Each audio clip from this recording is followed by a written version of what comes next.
Welcome back to another episode of Dogs Unfiltered.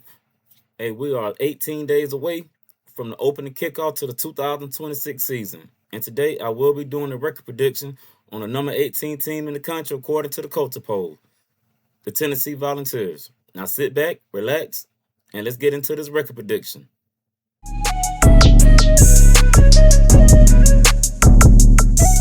Hey, what's going on, all my college football fans? Hey, we 18 days away, and today we're going to talk about them Tennessee Volunteers.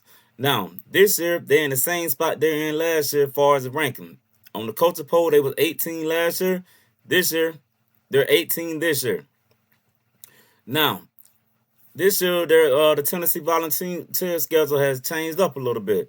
They don't have a Georgia on there, and they don't have Florida on there. So this is the first time in about 37 years that they ain't had neither Georgia or Florida on the schedule. So that should lighten the load for the Volunteers. But they did pick up Texas and A&M right along with Auburn as well. So I don't know. We're going to find out what we think about that. But before we get into this record prediction, let's talk about what they had going on in the offseason.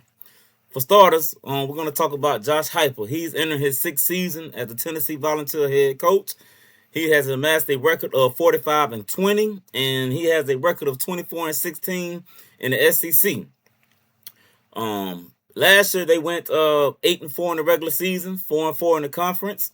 He fired his defensive coordinator Tim Banks.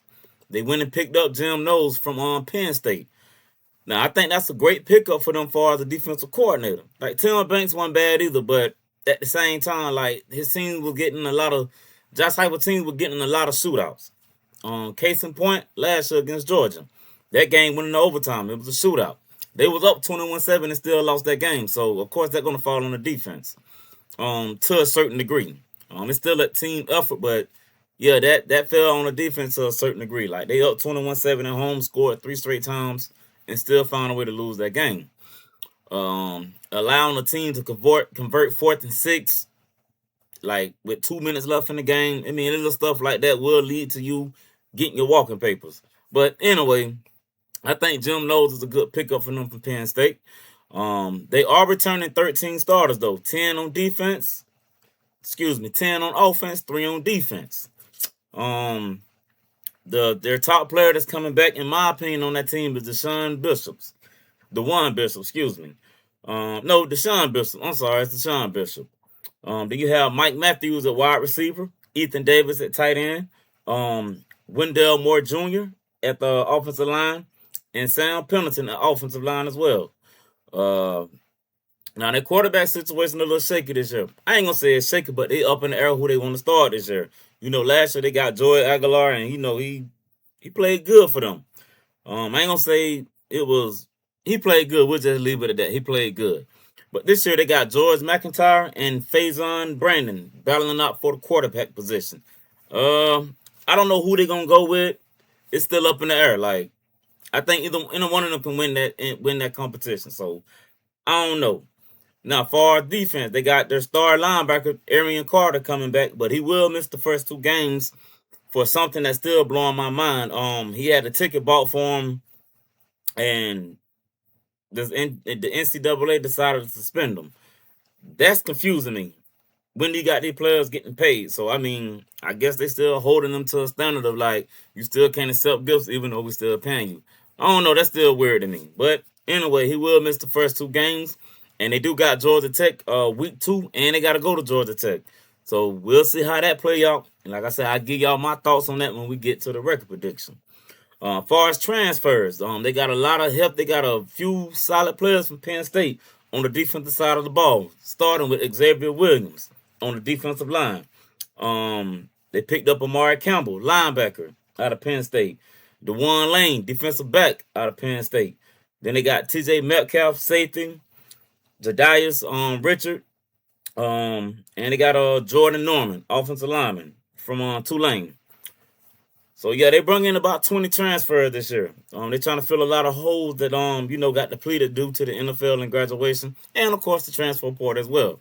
They're not exempt either. They still players decided to transfer it out of there as well. So man, what it is. So after all that, everything about the facts and everything, let's go ahead and get into this record prediction. Week 1 they got Furman.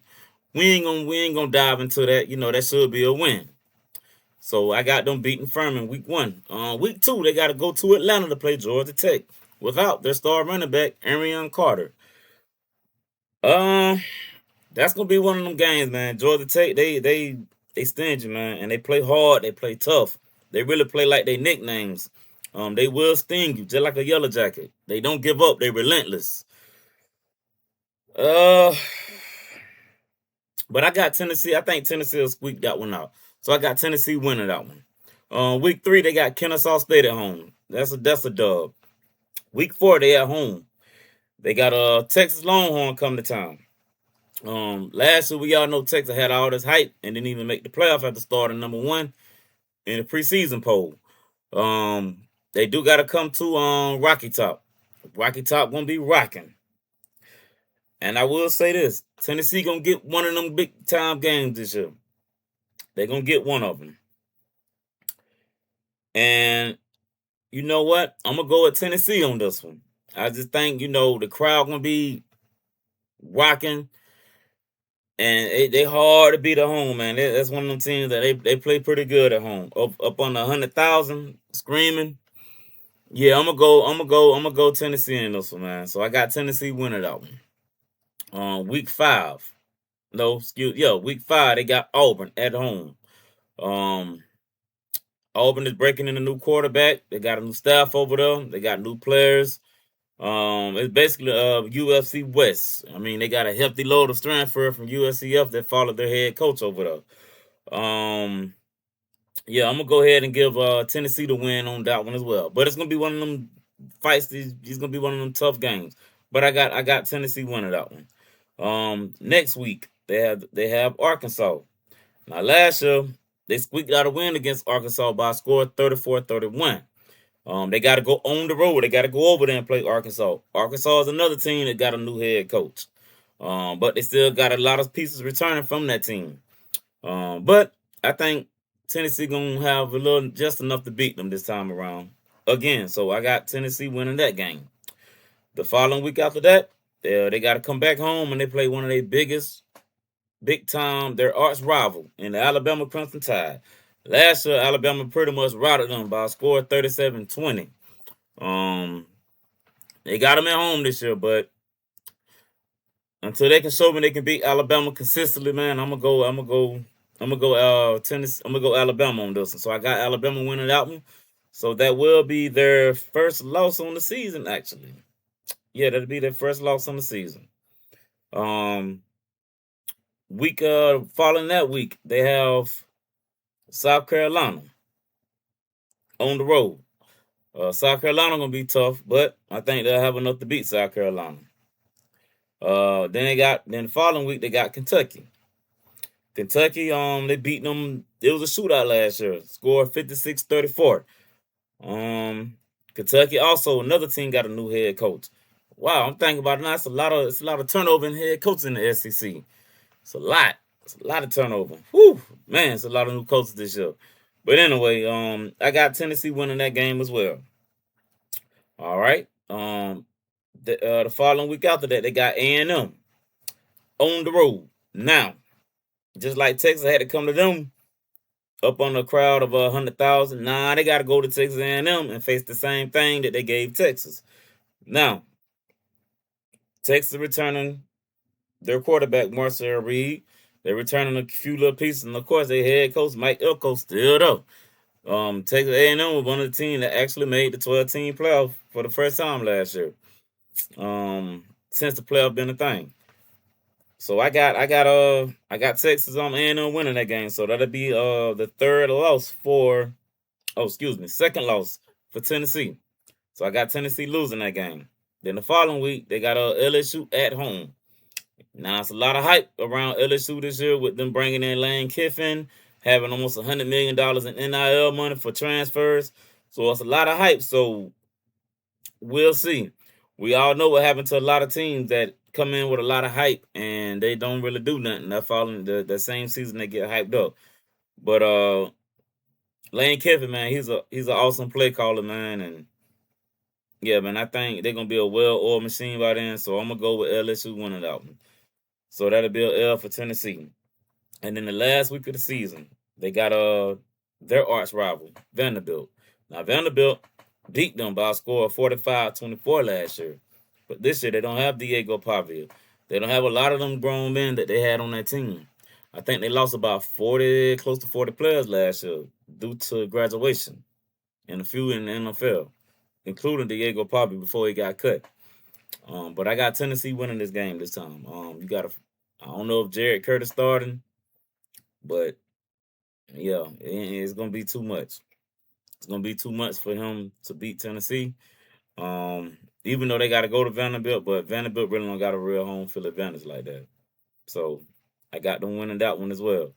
So that will put Tennessee at 9-3 on the season, and a record of 6-3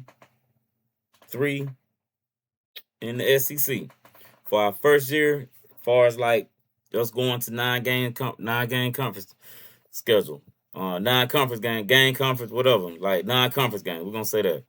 Well, that's a lot of conference game, but this is where we at in the new wave of college football. But that'll do it for tonight. Record prediction. Hey man, if you rocking with the channel, you like the channel, hey man, hit that like button, hit that subscribe button. We talking football all year. Like I said, I'm in the middle of my second annual top 25 record prediction according to the preseason poll. Hey man, the countdown is here.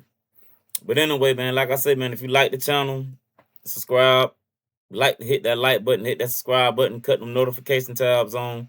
Hey man, lock in with me. And on that note, man, when it comes to Dogs Unfiltered, it's all about them dogs, baby. Go Dogs.